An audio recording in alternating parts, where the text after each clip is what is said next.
తోటకూర ఫ్రై చూపించబోతున్నాను ఈరోజు నేను. ముందుగా స్టవ్ ఆన్ చేసుకొని కడాయి ఉంచుకొని ఇందులోకి 3 టేబుల్ స్పూన్ ఆయిల్ వేసుకొని ఆయిల్ హీట్ ఎక్కాక పోపు దినుసులు, ఎండుమిర్చి వేసుకొని వెల్లుల్లి కచ్చా పచ్చగా నూరుకొని వేసుకొని అలాగే 3-4 పచ్చిమిర్చిని చిలికల్లాగా చేసుకొని వేసుకొని ఉల్లిపాయ ముక్కల్ని కూడా వేసుకొని దూరగా వేగిన తర్వాత కడిగి శుభ్రం చేసుకున్నటువంటి తోటకూరని వేసుకొని బాగా మిక్స్ చేసుకోవాలి.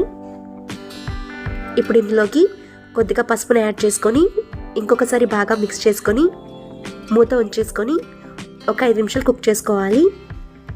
మూత తీసిన తర్వాత తోటకూర మనకి చక్కగా ఇలా కుక్ అయిపోయి ఉంటుంది. ఇప్పుడు ఇందులోకి రుచికి సరిపడా సాల్ట్ వేసుకొని ఇంకొకసారి మూత ఉంచుకుంటే పర్ఫెక్ట్గా తోటకూర మనకి కుక్ అయిపోతుంది. ఇప్పుడు ఇందులోకి రుచికి సరిపడా కారం, 1 టేబుల్ స్పూన్ ధనియాల పొడి, కొత్తిమీర వేసుకొని బాగా మిక్స్ చేసుకుని దించేసుకుంటే ఎంతో టేస్టీ తోటకూర కర్రీ మనకి సిద్ధమైపోయిందండి.